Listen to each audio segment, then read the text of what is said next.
we can see quite a distinct difference there in the orientation of that part of the arm, isn't there? Yeah, definitely. Right? And it's one of the setup cues that go very unnoticed. Huge. You know, it goes. People do not talk about this enough as the reaction it does have on the left arm. And I'm excited to share this one with everyone, actually. Thanks for tuning in, guys. Kerrod Gray here today at Bali National Golf Club, a wonderful facility here on the island. Standing here next to my good friend Toby McGeechee. Toby's one of the world's best online coaches. You can check him out on Skillist and over on social media. Toby, thanks for coming along, my man. Thanks, mate. Appreciate it. Today with Toby, we're going to be running through a bunch of great drills and exercises to help you make some changes that are actually going to work, fixing your frustrations with your outcome. That means your ball flight, that means your strike. And this is what matters to help you shoot lower scores. A lot of great information here, guys. Stay tuned.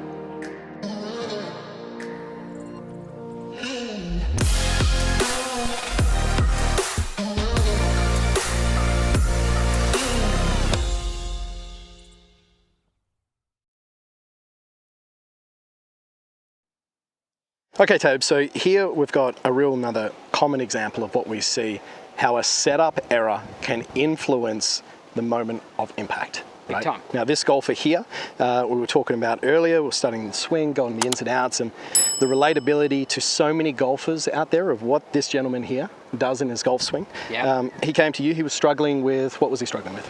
Struggling with strike, obviously, which is, you know, a big problem amongst a lot of recreational golfers, right? What they're trying to improve. Yep. But particularly with him was club face of delivery, missing a lot of balls to the right. You know, so the ball was right, and from there we move forward and we try to work out why it's going right.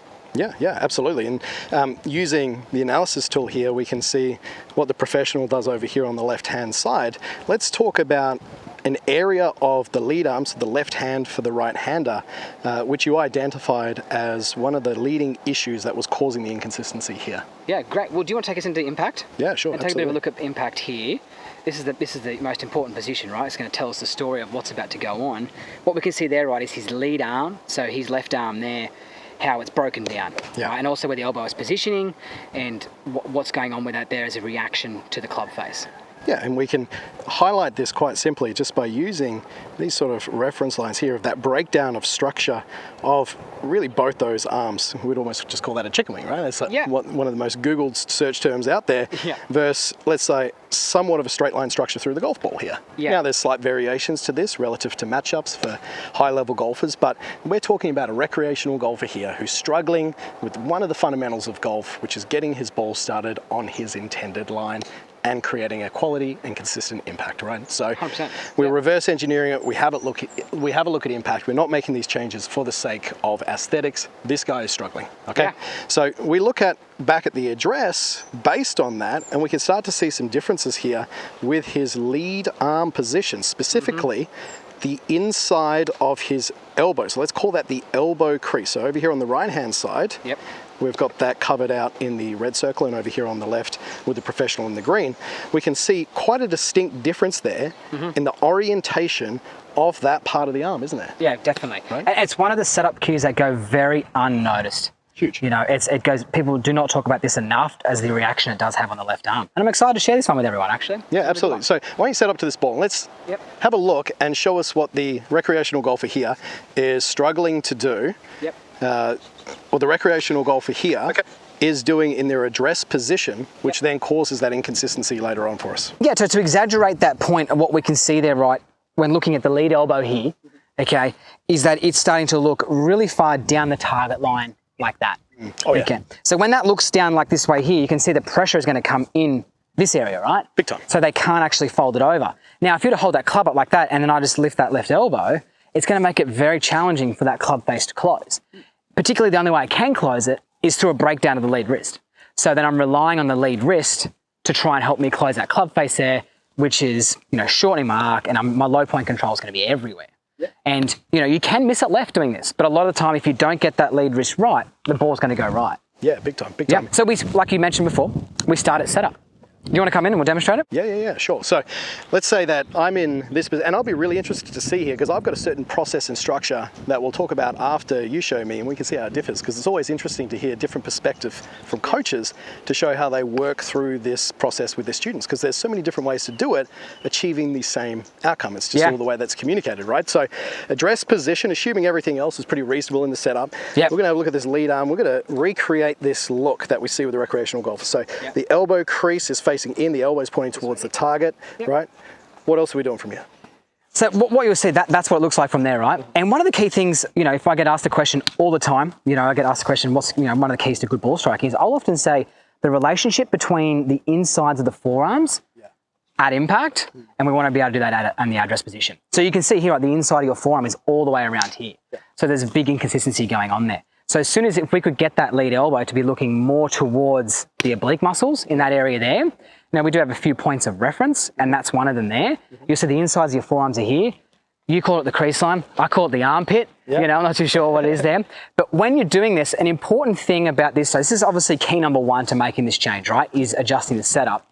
Is that, show me that again, so show me to here, is that we want to do it without affecting our grip, right? So if you would even show the camera, just take your left arm, just hold your left arm out. Great. So you were, the recreational golfer was there, the amateur golfer was there. Now we can see that actually sometimes a lot of the time causes a weak left-hand grip as well.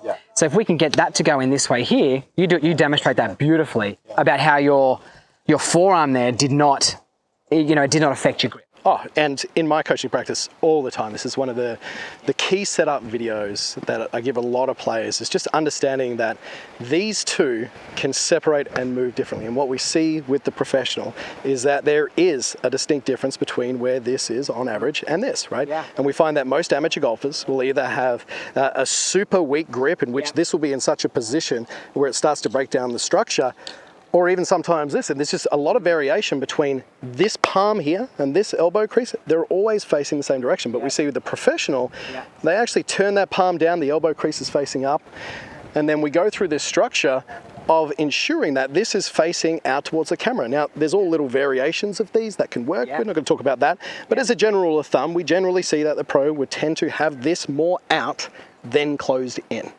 Okay. I would agree. Now, for the amateur golfer as well, completely changes the feel of the grip, because a lot of them aren't used to this cupping, and you hear that all the time. They think that's a bad thing. Well, the pro is getting this look. Why would I start like that? There's a lot of variations to how that would be holding the grip, but essentially what that means is that you're able to create a strong lead arm structure, holding the golf club securely in the right part of the hand, and a natural product of that is that we see that there's a bit of cupping in that lead wrist, okay?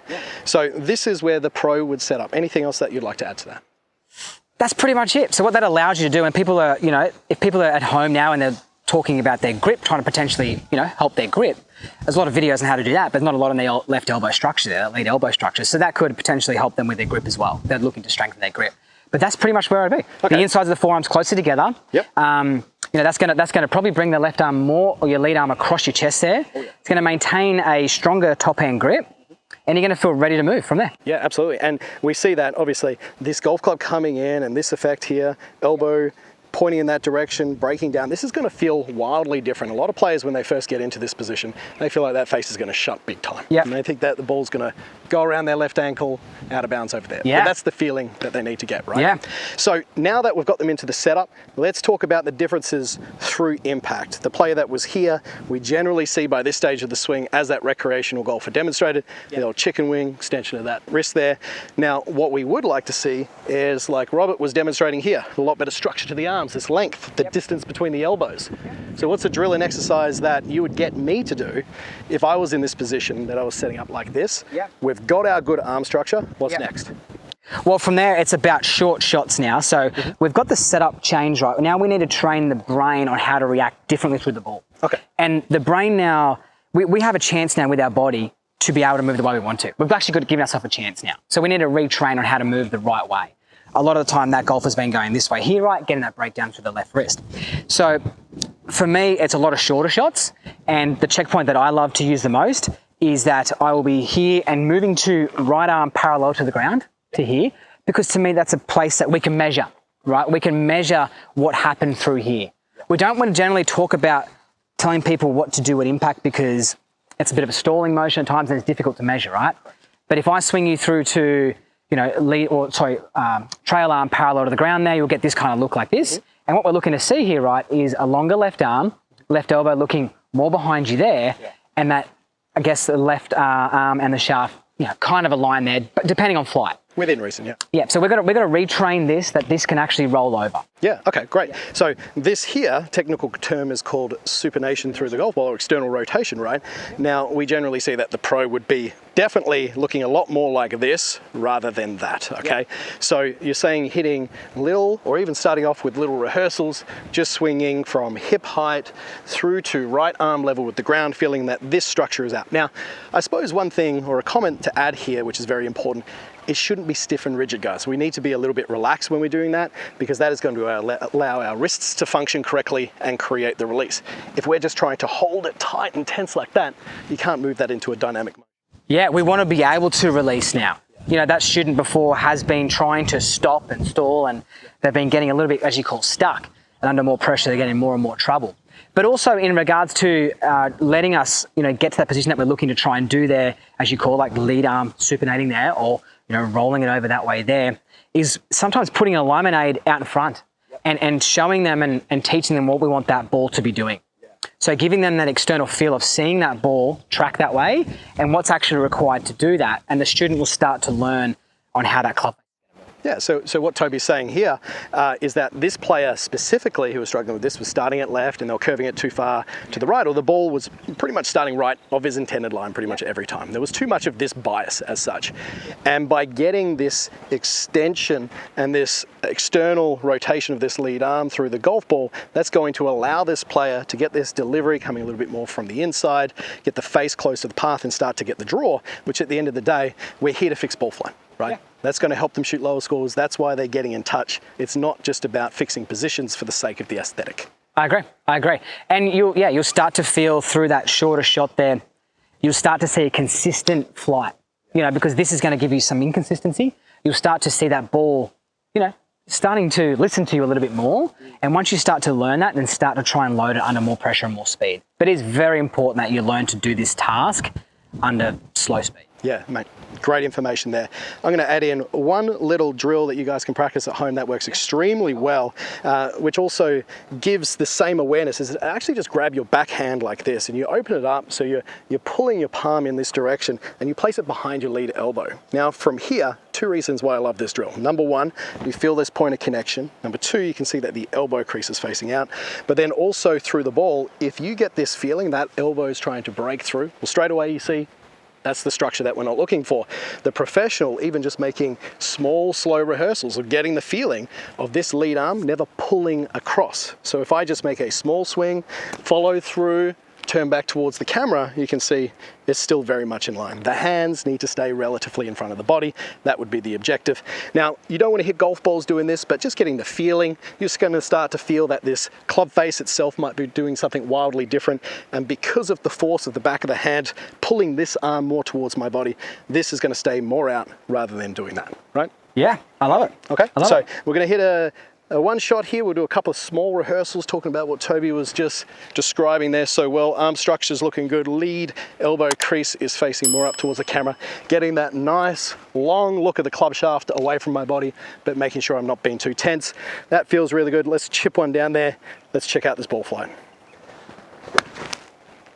Great. And I think what you did so brilliantly well there is it's important when training a drill that the ball is maybe exaggerating the flight of what you want it to do. Absolutely. So it's important that if you are this person who's going through this issue is that you start to actually see that ball move right to left. Because that person beforehand was moving that ball, from the, let me just jump in here, was jumping in this way here, like this here. I only ever seen the ball that way there. I think it's very important, and you demonstrated it brilliantly there, that you actually moved that ball right to left. Yeah, that's super important. Incredible information. That's going to help a lot of the guys out there. Well done. Great. Thanks, man.